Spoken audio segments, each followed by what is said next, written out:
اناویہ نے ڈرتے ڈرتے روم میں قدم رکھا تھا جب سامنے ہی وہ اسے روم میں ٹہلتا فون پر کسی سے بات کرتا نظر آیا۔ اناویہ دھیرے سے دروازہ بند کرتی اندر داخل ہوئی۔ شابیر اسے دیکھ کر صاف نظر انداز کر چکا تھا۔ اناویہ اپنی انگلیوں کو ایک دوسرے میں الجھاتی، ہونٹوں کو دانتوں سے کاٹتی اسے کچھ فاصلے پر کھڑی اس کے فارغ ہونے کا انتظار کرنے لگی۔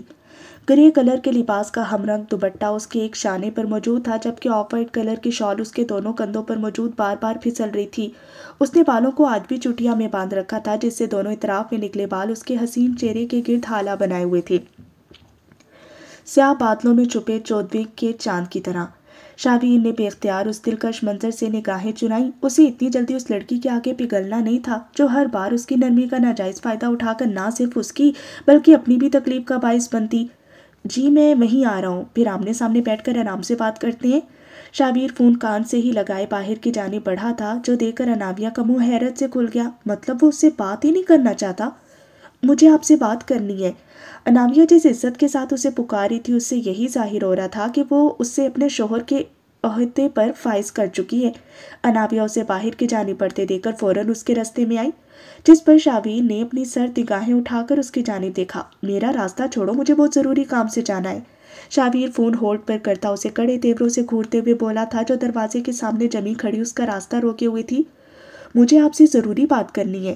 اناویہ اس کا غصہ دیکھ کر کمزور سے لہجے میں بولی، مجھے آپ کی کوئی بات نہیں سننی، راستے سے ہٹیں۔ شابیر نے اپنے مخصوص اکھڑے لہجے میں بولا، میں آپ کے راستے سے ہٹ چکی تھی مسٹر شابیر سلطان، آپ خود مجھے اپنے راستے میں لائے ہیں جہاں سے اب میں کبھی بھی نہیں ہٹوں گی۔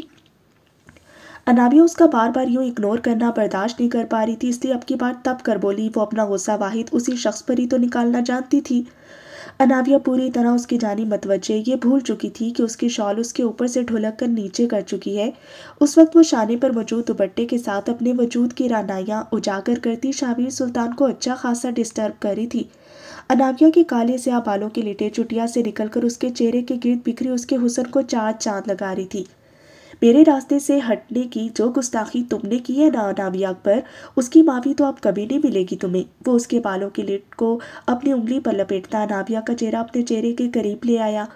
اس لڑکی کو ایک بار حاصل کرنے کے بعد اب اس کی تشنگی مزید بڑھ گئی تھی۔ اس کے قریب کرنے پر اناویہ اپنی مٹھیاں بھینچ گئی کیونکہ اسے شابیر کے ہاتھ کا لمس اپنی نازک کمر پر محسوس ہو رہا تھا۔ وہ اس کی چٹیا کو اپنے ہاتھ پر لپیٹ رہا تھا جس کی وجہ سے اس کا ہاتھ بار بار اس کی کمر سے ٹچ ہوتا اناویہ کے پورے وجود میں سنسنی سی دوڑا رہا تھا۔ بولو کیا کہنا ہے، میرے پاس زیادہ وقت نہیں ہے۔ اس کی لال پڑتی رنگت اور کانپتا وجود شابیر سلطان کو گستاخیوں پر اکسا رہا تھا۔ اس نے ہاتھ بڑھا کر اناویہ کا دوپٹہ اس کے کندھے سے اتار کر سائڈ پر پڑے ٹیبل پر رکھ دیا جس کی وجہ سے اس کے وجود کی دلکشی اب ہر پردے سے آزاد پوری طرح سے اس کے سامنے تھی۔ وہ پہلے اس کی بات سن ہی نہیں رہا تھا اور اب جب اجازت دی تھی تو اناویہ کو بولنے کے قابل ہی نہیں چھوڑا تھا۔ اپنی کمر پر موجود زپ پر محسوس ہوتے اس کے ہاتھ کا لمس اناویہ کی دھڑکنوں میں شور برپا کر گیا۔ اب تم خود نہیں بول رہی کچھ، پھر بعد میں مجھے مت کہنا کہ میں نے تمہاری بات سنی نہیں۔ شابیر اس کے کان میں سرگوشی کرتا اس کی لو کو اپنے ہونٹوں سے چھوتا اناویہ کی حالت مزید غیر کر گیا کیونکہ وہ رکا نہیں تھا۔ اناویہ کے کندھے پر اپنے ہونٹ رکھتے اس نے اناویہ کی جان نکال دی تھی۔ اس کا یہ لمس اتنا شدت بھرا تھا کہ اس کے کندھے پر شابیر کی جنونیت کا نشان پڑ چکا تھا۔ اناویہ نے اس کی شرٹ کو مٹھیوں میں جکڑ لیا۔ تو پھر میں چلا جاؤں، تم نے مجھ سے کوئی بات نہیں کرنی؟ شابیر بہت اچھے سے جانتا تھا کہ اناویہ اس وقت اسے منانے میں بلکہ دوسروں کی سفارش کرنے آئی ہے۔ شابیر کے ہاتھ کی گستاخیاں تو اب کمر پر بڑھتی ہی جا رہی تھی۔ وہ اس کی چٹیاں کھول چکا تھا اور اب آہستہ آہستہ اس کی کمر کی نرماہٹوں کو محسوس کرتا اناویہ کے بالکل ہی حواس چھین چکا تھا۔ وہ اسے سختی سے تھامے گہرے گہرے سانس لیتی کچھ بھی بول پانے کے قابل نہیں بچی تھی۔ مجھے بات کرنی ہے، اناویہ بمشکل یہ الفاظ ادا کر پائی جبکہ اس کے کپ کپاتے گلابی ہونٹ جن پر بہت ہی خوبصورتی کے ساتھ پنک لپسٹک لگائی گئی تھی شابیر کی ساری توجہ اپنی جانب مبذول کر گئے تھے۔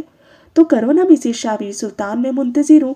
شابیر سلطان ایک جانب اسے بولنے کی اجازت دیتا دوسری جانب اس کے کانپتے ہونٹوں کو اپنی قید میں لے گیا۔ اس کی اس شدت بھری حرکت پر اناویہ نے سختی سے اپنی آنکھیں میچ لی تھی۔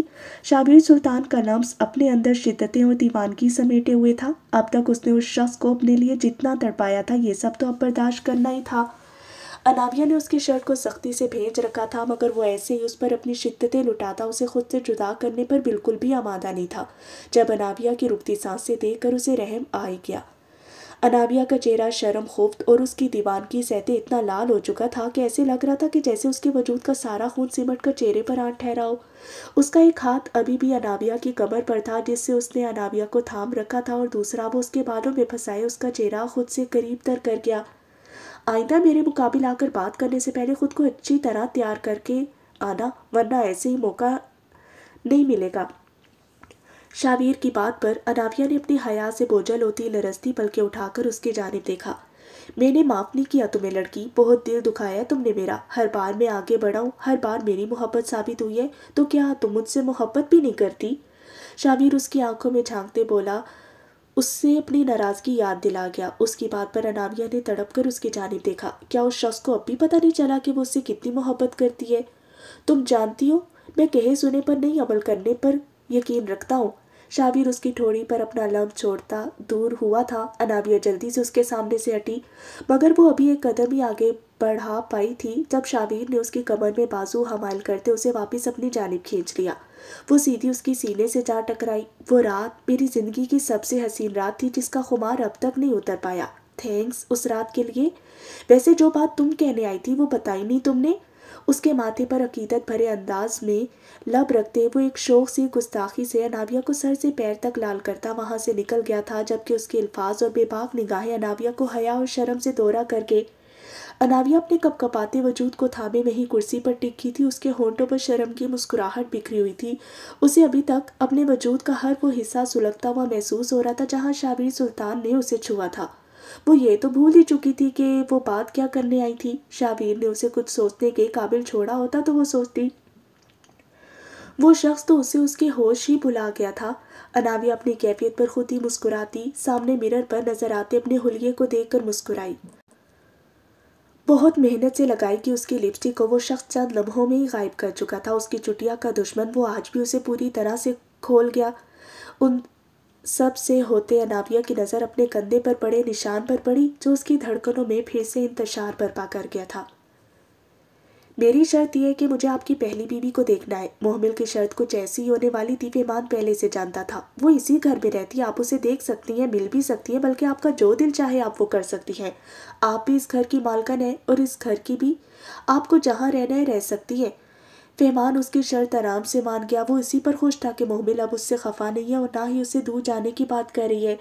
مگر ابھی مجھے شاور لے کر تیار ہونا ہے، میری ایک بہت اہم میٹنگ ہے۔ پیمان بستر سے نکلتا اسے بھی اپنی باہوں میں اٹھا چکا تھا۔ مسٹر پیمان کبیر خان، یہ کیا کر رہے ہیں آپ؟ مومن اسے واش روم کی جانب جاتے دیکھ کر چلائی۔ شاور لینے جا رہا ہوں۔ پیمان نے اس کے گالوں سے اپنے ہونٹ ٹچ کرتے جواب دیا۔ تو مجھے نیچے اتارے، میں شاور لے چکی ہوں۔ مومن اس کے تیور دیکھ کر چلائی۔ آپ نے ابھی وعدہ کیا آپ ہر جگہ میرے ساتھ رہیں گی، مجھے اکیلا نہیں چھوڑیں گی۔ پیمان اس کی گھبراہٹ سے لطف اٹھاتا اسی لیے واش روم میں داخل ہو چکا تھا۔ آپ؟ مومن نے کچھ بولنا چاہا مگر پیمان اس کے ہونٹوں پر ہاتھ رکھتا شاور کھول گیا۔ وہ اتنی ٹھنڈ ہونے کے باوجود ٹھنڈے پانی سے ہی شاور لیتا تھا۔ اس وقت بھی ٹھنڈے پانی کے قطرے پڑتے ہی مومن کے ہونٹوں سے سسکاری نکلی۔ وہ جلدی سے پیچھے دیوار سے جا لگی تھی جہاں وہ شاور کے ٹھنڈے پانی سے بالکل محفوظ تھی، مگر پیمان کی بے باک نگاہوں سے نہیں، جو شرٹ لیس کھڑا پوری طرح سے بھیگتا معنی خیز نگاہوں سے اس کے بنا دوپٹے کے دل فریب وجود کو گھورا تھا۔ نہیں پلیز میرے قریب مت آئیے گا۔ محمل دور سے ہی چلائی تھی۔ اس کے پیچھے دیوار تھی اور سامنے وہ کھڑا تھا۔ فرار کا تو کوئی راستہ تھا ہی نہیں۔ تو آپ میرے قریب آ جاؤ۔ پیمان کو دیوار کے ساتھ لگی کھڑی وہ سہمی ہرنی ایک بار پھر اپنا دیوانہ بنا رہی تھی۔ نہیں، میں گیلی ہو جاؤں گی۔ محمل کو گیلے ہونے سے بھی زیادہ اس وقت اس کے قریب آنے سے گھبراہٹ ہو رہی تھی، جو بات اس کے لال ہوتے پھولے گالوں سے صاف ظاہر تھی۔ اس نے ہاتھ اٹھا کر پیمان کو وہیں رکنے کا کہا۔ جب پیمان اس کی وہی کلائی تھام کر اس کی کمر پر موڑتا اسے اپنے سے قریب تر کر گیا۔ وہ پانی کا فلو کم کر چکا تھا اور اب پانی بھی گرم تھا۔ محمل آہستہ آہستہ اس کے ساتھ بھیگ رہی تھی، اس کے گلابی گالوں پر پڑتے پانی کے قطرے پیمان کے ضبط ختم کر کے۔ وہ جھکا تھا اور محمل کے گالوں پر پڑے قطروں کو اپنے ہونٹوں سے چنتا، اس کے بھیگے گالوں پر اپنے ہونٹوں کے نشان چھوڑتا، انہیں پھر سے لال کر گیا۔ پانی محمل کے ماتھے پر پڑتا اس کے چہرے پر گر رہا تھا، جس کی وجہ سے اس کی تیز ہوتی سانسیں پیمان کے اعصاب جھنجھنا رہی تھیں۔ میں نے کبھی نہیں سوچا تھا کہ میں کبھی کسی لڑکی کا اتنا دیوانہ بھی ہوں گا۔ مجھے شدید حیرت ہو رہی ہے خود پر، جو اپنی اتنی امپورٹنٹ میٹنگ چھوڑ کر اپنی بیوی کے ساتھ شاور لینے میں بزی ہے۔ اس کے ہونٹوں کو اپنے ہاتھ کی پشت سے چھوتے وہ ان کے اوپر گرتے پانی کو ہٹانے لگا۔